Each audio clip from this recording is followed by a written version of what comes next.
Hi అండి, welcome to జాన ముచ్చట్లు. ఈరోజు సింపుల్ ప్రాసెస్లో రొయ్యల పలావ్ అనేది ఎలా చేయాలో చూసేద్దాం. రొయ్యల బిర్యానీ అనొచ్చు, పలావ్ అనొచ్చు. సో ఎప్పుడు చికెన్ మటనే కాకుండా ఒకసారి ఎప్పుడైనా సండే ఒకసారి ఈ రొయ్యల పలావ్ అనేది ట్రై చేసి చూడండి, చాలా బాగుంటుంది. సో దానికి ముందుగా నేను 1/2 kg రొయ్యలు అయితే తీసుకొని దాన్ని నీట్గా క్లీన్ చేసేసుకొని దాని తర్వాత అందులో కొంచెం సాల్ట్, కొంచెం పసుపు, కొంచెం అల్లం వెల్లుల్లి పేస్ట్ వేసి బాగా మ్యారినేట్ చేసి పక్కన పెట్టాను. మీకు కావాలంటే కొంచెం కారం అలానే గరం మసాలా కూడా యాడ్ చేసి పక్కన పెట్టేసుకోవాలి. దాని తర్వాత మనకి బిర్యానీకి కావాల్సింది 3 ఆనియన్స్, 1 టొమాటో అండ్ 2 మిర్చి. కారం ఎక్కువ తినేవాళ్ళు ఇంకొన్ని ఎక్కువ మిరపకాయలు వేసుకోవచ్చు. సో నేనైతే 2 మిర్చి అయితే యాడ్ చేశాను. మనం వీటిని నీట్గా క్లీన్ చేసి కట్ చేసి పక్కన పెట్టుకుందాం. సో మనం రైస్ అయితే ఒక 1 గ్లాస్ రైస్ తీసుకొని దాన్ని నీట్గా క్లీన్ చేసి కొన్ని వాటర్ పోసి ఒక 1/2 అవర్ సోక్ చేసి పక్కన పెట్టేయాలి. ప్యాన్ తీసేసుకొని అందులో కొంచెం ఆయిల్ అలానే గీ కూడా యాడ్ చేసి బిర్యానీ మసాలా అన్నీ యాడ్ చేసుకోవాలి. చెక్క, లవంగం, షాజీరా, యాలకులు, జాపత్రి మీకు ఏది ఇష్టం ఉంటే అది యాడ్ చేసేసుకోండి. దాని తర్వాత మనం సన్నగా కట్ చేసి పెట్టుకున్న ఆనియన్ అలానే పచ్చిమిరపకాయలు అలానే కొంచెం కరివేపాకు కూడా యాడ్ చేసేసుకొని ఈ ఆనియన్ అనేటివి గోల్డెన్ బ్రౌన్ కలర్ వచ్చేంత వరకు మనం ఫ్రై చేసుకోవాలండి. మనము ప్రాన్స్తో దమ్ బిర్యానీ కూడా చాలా బాగుంటుంది. నేను ఆ రెసిపీ కూడా తొందరలో అప్లోడ్ చేస్తానండి. సో నాన్ వెజ్ లవర్స్ అలానే సీ ఫుడ్ లవర్స్ ఉన్న వాళ్ళకి నేను ప్రతి వీక్ ఒక్కొక్క వీడియో అప్లోడ్ చేస్తూ ఉంటాను. నా వీడియోస్ అన్నీ చూసి మీకు నచ్చినట్లయితే నా ఛానల్ సబ్స్క్రైబ్ చేసుకోండి, నాకు సపోర్ట్ చేయండి, చాలా బాగా సపోర్ట్ చేస్తున్నారు.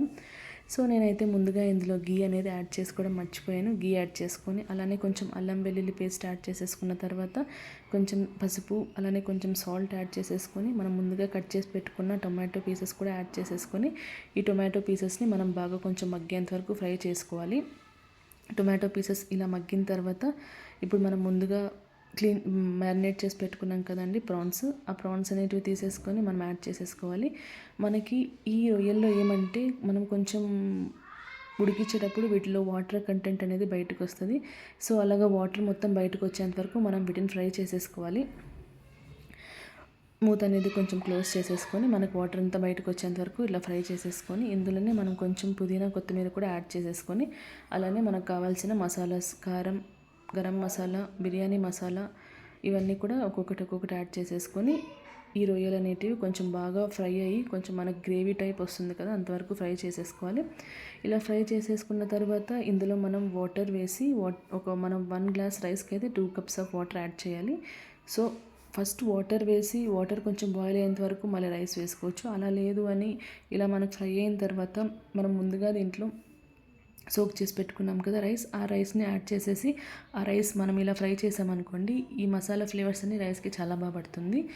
సో ఇలా కూడా ఒకసారి ట్రై చేయండి. అలా కూడా చేయొచ్చు, ఇలా కూడా చేయొచ్చు. సో రైస్ అంతా ఇలా మనకు మసాలా అంతా పట్టిన తర్వాత మనం ముందుగా వాటర్ అయితే 1 గ్లాస్ ఆఫ్ రైస్కి 2 గ్లాసెస్ ఆఫ్ వాటర్ అనేది యాడ్ చేసేసుకోవాలి.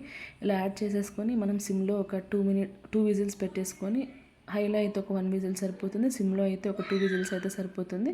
ఇలా పెట్టేసుకున్న తర్వాత మనకి ఎంతో ఎమ్మీ అండ్ టేస్టీగా ఉండే రొయ్యల పలావ్ అయితే రెడీ అయిపోతుంది. చూసారా అసలు ఎంత పొడి పొడిగా, అసలు ఎంత సాఫ్ట్గా, చాలా బాగా వచ్చింది. మీరు కూడా ఒకసారి డెఫినెట్గా ట్రై చేయండి. ఎలా వచ్చిందో నాకు కింద కామెంట్ చేయండి. సో నా ఛానల్ని చాలా బాగా సపోర్ట్ చేస్తున్నారండి. Thank you so much for watching my channel. ఇలానే సపోర్ట్ చేస్తూ ఉండండి. కామెంట్స్ అయితే తప్పకుండా పెట్టండి. మీకు నా వంటలు ఎలా ఉన్నాయో, నా వీడియోస్ ఎలా ఉన్నాయో తెలియాలి కాబట్టి కామెంట్స్ అయితే చేయండి. Thank you so much.